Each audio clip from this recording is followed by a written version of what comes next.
Hey everybody, it's Glenn Schofield from Sledgehammer Games, letting you guys know about our latest patch to Advanced Warfare. Condry and I have been putting in overtime between blogging, ditching interviews like Marshawn Lynch, and drawing art for you angry nerds to look at so you'll calm down about our game status. This patch coincides with our DLC called Havoc, which is available on Xbox, clearly the superior gaming platform. It's got 4 brand new maps, and yes, they're all new, unlike the previous 2 developers that would throw in reskins for that 4th map. And there's Exo Zombies. That is a genius idea to use it as DLC instead of having it in our base game, forcing people to actually buy extra shit. Plus, there's a DLC gun, the AE4 Laser Assault Rifle, which was available early. On that note, we've already had to make a tweak to the gun, which is why it was available early, so we could run tests on it. This thing would overheat like a woman going through menopause, so we increased the number of shots before it did that. Speaking of weapon balancing, we were extra cautious about our weapon buffs and nerfs, so we didn't even bother touching the ASM-1 or the BAL-27. The reason for that is the HBR-A3 had to get buffed again because it was erroneously nerfed in the last patch, but somehow we made it even stronger than it was on launch. Well, I guess we definitely jumped the gun early on that one, pun intended. The EPM-3 laser gun got a recoil reduction so that your aim wouldn't be like a stormtrooper trying to use it. And the TAC-19 got a range increase from blowing the wrapper off a straw distance to spitball distance. Other weapon-like fixes include adjusting the center point of sniper scopes. I can't believe it took people almost 3 months to realize that the sniping mechanic in this game is broken as fuck. But hey, snipers are cancer, so fuck them anyways. We also fixed the suppressor attachment on the SAC-3 to not be heard everywhere on the entire map. Suppressors are supposed to quiet the noise on the guns, not make them as loud as the chick I banged last night after the club.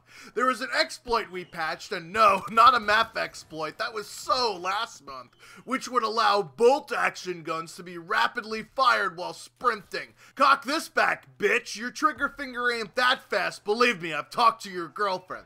And we also fixed some strange behavior for Riot Shield users because it's almost necessary to wear them on your back with how many times you get spawned behind. Speaking of which, we fixed some spawns in Uplink, CTF, and Momentum. You know, the only game modes that needed them. Free-for-all. Similar to Ghost, we finally added more classes for Infected only after 3 months of using the same shitty Bulldog weapon. We fixed some issues with the flag on Capture the Flag not doing what it was supposed to in order to actually make the game function. Same with Search and Destroy and the bomb plants, and same with Uplink and the satellites. Man, those are all competitive game modes. I guess esports really isn't our main focus after all. And speaking of ranked play, we're adjusting the restrictions to include Stim and Cloak. This is a terrible sentence. It implies that Stim and Cloaked are being added, but really they're getting taken away after we got exposed at UMG. I guess we dropped the ball on that one. We also reduced the severe penalty for people leaving multi-round matches after playing a few rounds. That's right, folks. Just quit out right away if you're gonna do so, like everyone else in Ranked. Wait, what's that? There isn't a separate lobby to edit your classes with everything unlocked like in Black Ops 2? You can only use your pub's classes for competitive? People have to unlock the shit in the pub side in order to use it in Ranked? Well, I guess we gotta keep ourselves busy by fixing more shit in the next patch somehow.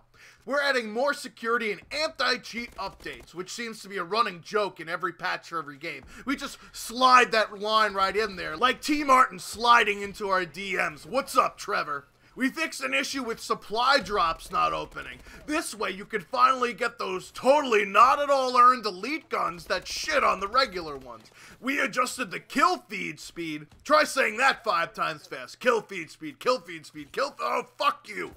This way the bird feeders will be able to get their 5 and 6-ons even easier than before. And we also did some various matchmaking and connectivity improvements, which means we toned down skill-based matchmaking a bit. I mean, how else could Schwantz get scores like this if he was playing against the normal sweaties that go against him? I mean, check this shit out. I've never seen stat lines like this from him in my entire life. Oh, and before I forget, there's more score streak updates. We adjusted the view of the Vulcan kill cam because Randall Higgins was having a tough time with those ones. We fixed rare occurrences of care packages and Goliath eggs getting stuck as often as El Presidor on any fucking thing that was on the map, including map-based events and air-based score streaks. It says here that we adjusted the score and the UI of the system hack. Didn't we do that in the last patch? Oh well, we fixed it at some point. We might as well put it in here so it looks like we did more than we actually did. What's that? There's a problem with calling in score streaks that leaves you touching yourself like divinals? Schwartz is going to make a video telling us what the problem is and how to fix it?